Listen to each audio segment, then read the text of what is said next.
అంతా పర్ఫెక్ట్ పక్కా స్కెచ్ ప్లాన్తో భాగంగా జరిగింది అని చెప్పి ఏంటి ఇప్పుడు ఏం చెప్తారు మీరు? అప్పుడు మీరు చాలా అనుమానాలు ఉన్నాయి, అలా చేయడేమో అనుకుంటున్నా, చూడాలి మరి ఏం జరిగిద్దో అని అనుమానం వ్యక్తం చేసిరు. ఇప్పుడు నమ్ముతున్నారా, విశ్వసిస్తున్నారా? జాన్ వెస్లీ గారు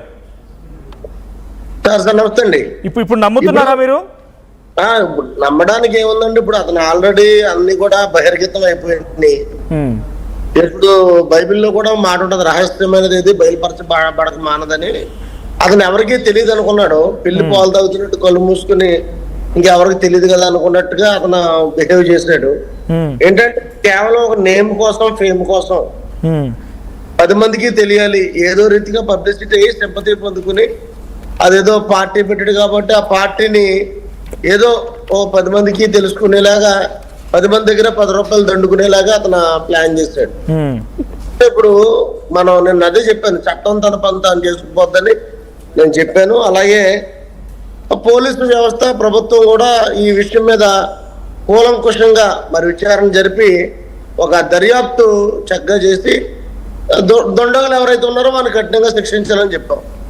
ఇప్పుడు దుండగులు ఎవరున్నారు, వాళ్ళే దుండగులు, వాళ్ళే ప్లాన్ చేసుకుని వాళ్ళే తెలుసు ఏజెన్సీ ప్రాంతాలకు పోయి పాదయాత్ర చేసుకుంటూ పాపం అక్కడ ఉన్నటువంటి బీద వర్గాలకు ఎంతో కొంత డబ్బు ఇస్తా ఇట్లా యాక్టింగ్ చేయమంటే చేసిరు. వాళ్ళ తప్పేముంది, వాళ్ళు ఏం చేస్తారు?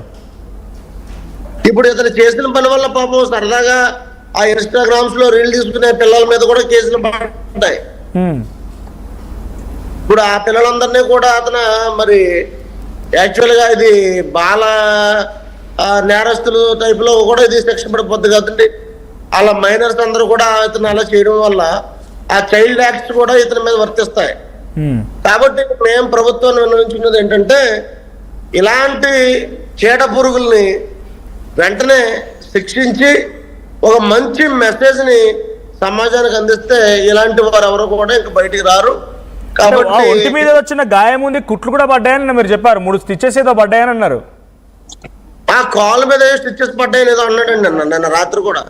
నిజమా? నిన్న రాత్రి కూడా అక్కడ చింతపల్లి వస్తే వాళ్ళు ఎవరో వస్తే అందులో మాట్లాడుతూ కాల్ మీద స్టిచెస్ ఉన్నాయని ఏదో అంటున్నాడండి. అంటే ఎందుకు చేసి ఉండొచ్చు ఇట్లా? తన కారు బహుశా ఆ కారు కూడా తనది కాదేమో అనుకుంటా, టాక్సీ ప్లేట్ ఉంది దానికి. కార్పొరేషన్ లో తీసుకున్నది అది ఆయిందేనా? టాక్సీ ప్లేట్ ఉందని మరి ఆయిందే అనుకుంటే ఏదైనా కార్పొరేషన్ ఏమైనా లోన్ పెట్టి తీసుకున్నాడేమో మరి మాకు తెలీదు. మొదటి భార్య దగ్గర అప్పులు చేసి 30-40 లక్షలు ఆమె మెడకు చుట్టూ వెళ్ళిపోయిన తర్వాత ఆమెను ఎట్లా వదిలిపెడతావు, పిల్లలు ఉండగా నువ్వు ఎలా వదిలిపెడతావు అని చెప్పేస్తుంటారే. నీలరాజు గారు నాలాంటి సినిమా హీరోల్ని, ఫేమస్ పాస్టర్లని బట్టబయలు చేయాలంటే నువ్వు ఫేమస్ కావడం కోసం ఇట్లా చేస్తున్నావు అని అన్న, ఇది కాదన్నా, నీ కుటుంబాన్ని కట్టుకొని ఒక పాస్టర్వి, మంచి మాటలు చెప్పేటోడివి, ఇట్లా భార్యను వదిలిపెట్టి మళ్ళీ ఇంకొక అమ్మాయిని ఏంది అని అంటే ఇక నన్ను ధూమ్ ధామ్ అని చెప్పేసి తండ్రి కొడుకులు విపరీతంగా తిట్టిరు. ఆ తర్వాత మొత్తం అన్ని బట్టబయలు చేసి కడపకి వెళ్ళి ఎస్పీ అంబురాజన్ సార్తో మాట్లాడి అక్కడ కేసు బుక్ చేయించడం జరిగింది. ఈ అమాయకురాలు ఏం చేసింది, మేము ఇంత అదైన తర్వాత మళ్ళీ వాడు తీయగా అసలు మాట్లాడుతుంటుంటే మన చేయితోనే మన కన్నును ఒడిపిచ్చేస్తాడు. ఆ భార్యకు అది చేసేసరికి కోడిగుడ్ల కూర వండింది, కథం అయ్యా మళ్ళారా అన్నది. వీడు సంవత్సరంన్నారా మీరు మొన్నటిదాకా చూసి ఉంటారు, ఈ అమ్మాయితో వెళ్ళిపోయి పెళ్లి చేసుకొని మీరు మొన్నటి వరకు ప్రవీణ్ పగడాలన్న చనిపోయినప్పుడు ఇద్దరు కలిసి ఇంటర్వ్యూలు ఇచ్చారు. అమ్మాయి మామూలుగా మేకప్ రాని వచ్చింది, సుప్రియ అని అందరికీ దర్శన్ అని పెట్టేస్తారు. ఇక ఏ పేరు అని ఉండని దర్శన్. వీని పేరు అసలు వచ్చేసి ఇతని పేరు వచ్చేసి దారా వరుణ్. ఆధార్ కార్డులు కానీ ఇప్పుడు ఇవ్వమనండి, దారా వరుణ్ అని చెప్పేసి. సో ప్రాపర్ వచ్చేసి కడప.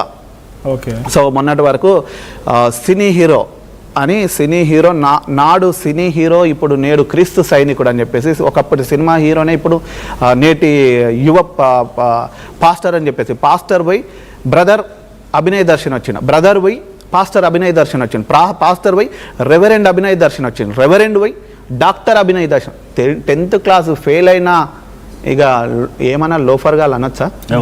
అనద్దు కదా. ఈ పనికి మాలిన వాళ్ళు ఇప్పుడు డాక్టరేట్లు పెట్టుకున్నారు చాలామంది. వాడు అసలు 10th fail, doctor, reverend, bishop అని పేర్లు పెట్టుకుంటారు వీళ్ళు. ఎంత అండి? ఒక క్వాలిఫికేషన్ ఉందా నిజంగా? పాస్టర్ అయ్యే క్వాలిఫికేషన్ ఉందా ఆయనకి? లేదు. పాస్టర్ కాదండి. పాస్టర్లకి ఇట్లాంటి పనికి మాలిన పనులు చేస్తే బైబిల్ ఏమంటున్నా ఉంటుందంటే, అక్రమం చేయవారులారా మీరు నా యొద్దకు రావద్దు అని ఉంటుంది బైబిల్లో. అక్రమం చేయవాడికి బుద్ధి చెప్పమని ఉంటుంది బైబిల్లో. ప్రభువా అని పిలిచివాడు పరలోక రాజ్యం రారు, మీరెవరో నేను ఎరగను అని అంటాడు. దేవుడు ఆ విధంగా చెప్తే వీళ్ళు చేసేది యాజకునికి, కాపరికి, సేవకుడికి ఉండాల్సిన లక్షణాలు ఏకపత్ని పురుషుడై ఉండాలి. సంవత్సరానికి ఒక్కరిని బట్టలు మార్చినట్టు మార్చి పడేస్తారు. ఇప్పుడు జనరల్గా పీటర్ నాయుడు గారు ఆయన పొలిటికల్ పార్టీ పెట్టిండు. ఇందాక నీలరాజు గారు క్రైస్తవ సైనికుడు అని చెప్పి రంగంలో దిగానే పొలిటికల్ పార్టీ పెట్టిండు. ఒక చిన్న పొలిటికల్ పార్టీ పెట్టి ఒక చిన్న ప్రోగ్రామ్, అనౌన్స్మెంట్ ప్రోగ్రామ్ చేయాలన్నా కొన్ని లక్షల రూపాయలు కావాలి. ఇలా పాదయాత్రలు చేస్తున్నాడు, లైవ్లు పెడుతున్నాడు, ఎక్కడెక్కడ కొన్ని సర్వీస్ కూడా చేస్తున్నాడు, వీడియోలు కనబడుతున్నాయి. ఎట్లా పాసిబుల్ అవుతుంది? సోర్స్ ఆఫ్ ఇన్కమ్ ఏంటి?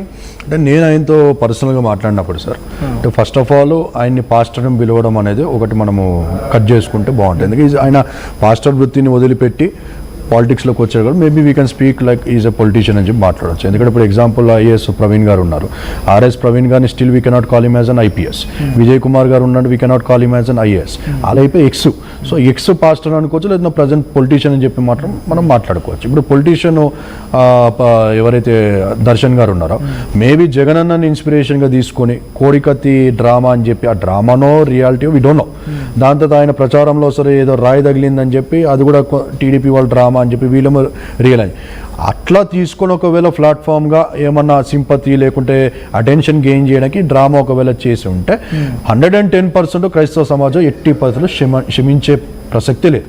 దగ్గర కూడా రానియరు. నాకు కూడా చాలామంది నా మీటింగ్స్కి వెళ్ళినప్పుడు, మన ఇంటికి వచ్చి ఆయన డిన్నర్ చేసినప్పుడు రకరకాలుగా పర్సనల్ ఫ్రెండ్షిప్ని బట్టి చాలా సమయం మాట్లాడుకున్నప్పుడు కూడా ఫొటోస్ పెట్టినా కూడా అనేక మంది నాకు కూడా చెప్పారు, అన్న మీ యొక్క వే, మీ యొక్క క్యారెక్టర్ మీ గురించి వేరేగా ఉంది, అలాంటి వ్యక్తితో మీరు ఫొటోస్ దిగడము, అలాంటి వ్యక్తితో మీరు కలిసి ప్రయాణం చేయడం, అలాంటి వ్యక్తితో మీరు మీటింగ్స్లో స్టేజ్ పంచుకోవడము మీకే ఇమేజ్కి డ్యామేజ్ అవుతుంది కాబట్టి మీరు అతన్ని ఎంకరేజ్ చేయకండి చాలామంది చెప్పారు. బట్ స్టిల్ ఏదున్నా ఇప్పుడు నేను మాట్లాడే కోణం వచ్చి ఆయన క్రైస్తవ మైనారిటీ పాస్టర్గా, ఎక్స్ పాస్టర్గానే ఆ కోణంలోనే నేను మాట్లాడుకుంటూ వచ్చాను. సో మీ క్వశ్చన్ వచ్చి ఇప్పుడు ఆ అమౌంట్ ఎట్లా వస్తుంది, ఆయన నాకు చెప్పిన విషయాలు నేను కూడా అడిగినప్పుడు, అన్న నాకు ఏదున్నా కూడా మంత్లీ ఒక 40-50,000 నాకు యూట్యూబ్ నుంచి జనరేట్ అవుతున్నాను, దానికి మించి నా దగ్గర ఎక్కడ లేవని చెప్పన్నాడు. సో ఆ బేస్ మీద ఏమైనా ఉండొచ్చు. రెండోది ఆయన స్పాన్సర్షిప్ లేపుతూ ఉన్నాడు, ఏమంటారు స్కానర్స్ పెట్టుకుంటూ ఉంటాడు, జీపేలు పెట్టుకుని చేసుకుంటాడు. చిన్న అమౌంట్స్ ఏమైనా వస్తే దాన్ని బట్టి ఆయన నడిపిస్తున్నట్టుగానే నాకు కనబడుతూ ఉంది సార్. మూడోది మనం వస్తే, ఒకవేళ ఇది నిజంగా ఇప్పుడు బ్రదర్స్ కూడా మాట్లాడారు, హర్షన్న మాట్లాడారు, జాన్ వెస్లీ గారు మాట్లాడారు, చాలామంది మాట్లాడారు.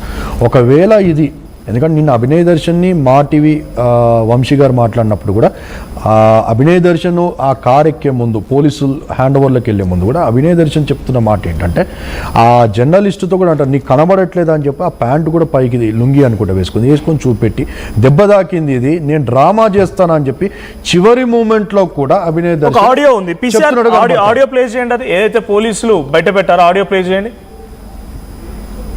ఉండిగడ్డ దాటిన తర్వాత ఇంకొంచెం ముందుకు వస్తే క్రేన్తో కొండను దోవిన మట్టి కనపడిద్ది. ఆ మట్టి కాడి నుంచి ఇంకొంచెం ముందుకు వస్తే లెఫ్ట్ సైడ్ మట్టి రోడ్డు కనపడిద్ది లోపలికి. ఆ మట్టి రోడ్డు లోపలికి వెళ్ళండి.